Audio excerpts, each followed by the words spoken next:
Hey folks, today I want to do a quick 4-month update on the 25-gallon Hydra cube. It's all coming up right after this.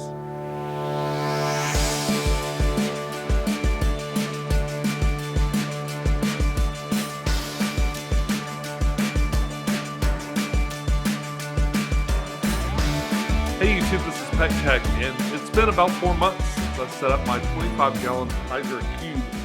I did this midsummer. It was a really fun project, and it's been really rewarding.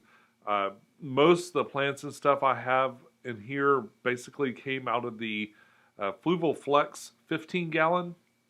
The Fluval Flex tanks they're not terribly undifferent from these. They both have that rear filtration in the back. So far, everything I set up for this tank seems to be working well. It's been really solid. It hasn't really had any major algae issues. It's got little tufts of hair algae here and there, but nothing that's gone crazy like maybe you've seen in some of my other tanks that I've complained about in the past.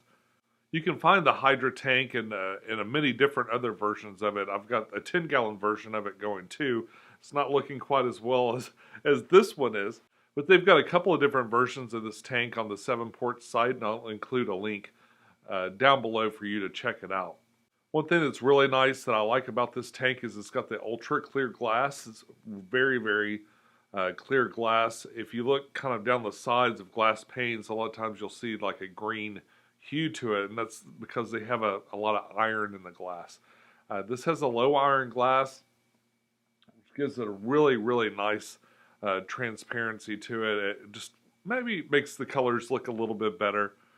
I bought a ton of the dollar per gallon. In fact, my 20-gallon back here, it's one of those dollar per gallon Aqueon tanks and stuff. But there's a reason why they're a little bit, cheaper or a lot cheaper compared to some other aquariums. And one of the key factors is the quality of the glass. So I can say that I've been really happy and impressed with the clarity inside of this. One thing that makes this a lot different from maybe a Fluval Flex or the Specs or any of the ones with a rear filter compartment is that the filters in this they're separated with pieces of glass, and so they're different levels. And if the water ever goes below that level, it kind of keeps the water there. It's sort of beveled there so that there are different levels for the water. What that does is it helps keep your heater submerged when you do a water change and you start to lower the level of the water. It also keeps your filter media wet, and it works more like a sump does. A sump will have different little tiers for the water to kind of pour over it, where it'll never get below a certain level. I think that's really smart, and it's something that they do in the back of these tanks. Another thing that's different is that the filter compartment, and this is not necessarily something I like a lot, but it's kind of interesting. The rear compartment, or the area between, it's got a tinted glass, so it's dark on the back, whereas the Fluval ones are all plastic on the very back. This has glass, but like a tinted glass on the very back, so you can actually see into the filter compartment. If it's lit up from the front, you can see into it. Now, it's not obvious, especially I let algae kind of grow up on the back plane of mine. But it is important to be aware that if you get one of these and you get some stuff to do for your filter, you might want to go with darker materials, darker sponges if you want for mechanical filtration. And just keep in mind that you can see into there somewhat. So if that bothers you, you might want to choose some darker components like dark hoses and things that go in the back. I actually have a white hose on my pump that's coming up, and I can see it. I kind of have to really be in there looking at it, but it is visible. One thing that's kind of nice about that is with my heater, when my heater comes on, I can see it light up in the back. Now I don't see it when it's not activated, but I can definitely see when the heater's coming on, and that the heater's coming on once in a while. When I'm looking at this tank, I'll see the light come on. This is one of those kit tanks where you kind of add on your own components. And I ended up using the pump from the Fluval Flex. I took the pre-filter off that pump from the Fluval Flex and I put it in the back of here, and it is working great. It's working great for this thing. It kind of fit right in the slot. I had another one, like an Azu one, that I was going to use, but it was kind of large for the compartment. It didn't fit in there just right. I'd have to kind of disassemble it.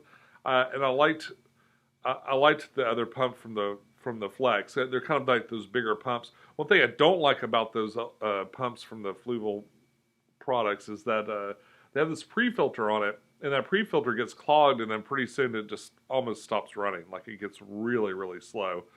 And the only thing I'm really protecting are maybe the very smallest of shrimp that might kind of wander in there. But I've learned with my shrimp that really I don't need to worry about them so much. They seem to understand not to get sucked into those little areas. And although I find them all over the back chambers of there, but I think really they're kind of using that area to breed, and they don't seem to mind wandering around. And I don't mind them wandering around all over the filter.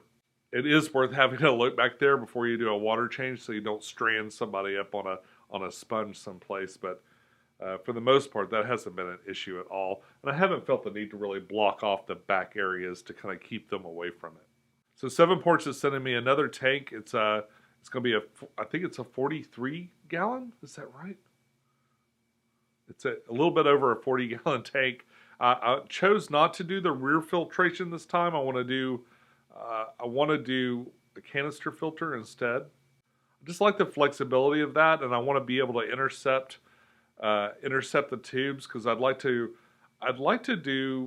considering doing CO2 in this tank, and I'd like to do it through the tubing of the canister filter. I'd like to just inject it directly into the tubing of the canister filter. And I'm also probably going to use the Fluval UV sterilizer that I got, and I'm going to use that. I'm going to intercept the water coming out of the canister filter with that UV sterilizer. I had planned to already install that UV sterilizer, but I had an idea that this tank was coming, and I decided to kind of hold off and just kind of do it what is like a super package for the tank. So it's going to be a very high-tech tank. It's going to have the same light that we have on this tank, because I had originally, when I set up the 210, if you remember a couple of years ago, when I set up the 210, I set it up with 3 of these lights. These are Kessel lights, Kessel freshwater lights. I had 3 of them, and I ended up deciding that they weren't powerful enough to really light up the 210, so I got bigger ones. And the 3 that I pulled off of there, one is downstairs on the 27 gallon cube, and the other 2 are up here on these lights. So nothing went to waste. Okay, folks, that's about all I have for you today. I'm waiting patiently for my 7 Ports tank to arrive. It's going to replace the 27 gallon cube. I'm hoping to set that up around Christmas time. I don't know if I'll have time before Christmas. I'm still doing my interviews for this upcoming podcast. I've got a lot of cool people for you guys to listen to. I think you're going to like it. I just placed a plant order with buseplant.com, and I think it's supposed to arrive Sunday. So I might do a little bit of an unboxing from buseplant.com and kind of show you some plants that I got. I'm going to probably put them in here for now because it's got CO2 and a good light, and the other Buse is doing pretty well in there. I have a lot of trouble growing that. I love that plant. I have trouble growing it though. So I'll probably put them in there to kind of grow them out, or I might include them in the new tank depending on what kind of plants I have left over from that. So I've got a lot of cool stuff coming up. I got to give a huge thank you to my patrons on Patreon. You guys have done more for me than you know. You really keep the wheels going on this. It keeps me able to do different exciting projects. I'm putting a portion of the money aside to save up for some other cameras, to try even more interesting techniques and kind of improve the gear that I've got now. That's my big drive right now, is to try and update my camera a bit, because it's been many years since I bought this one, and it does pretty good. But I'd like to go even further. I'd like to do even more. But like I said, lots of exciting projects, lots of new stuff coming up. If you haven't subscribed, go ahead and subscribe, and hit that like button on the way out.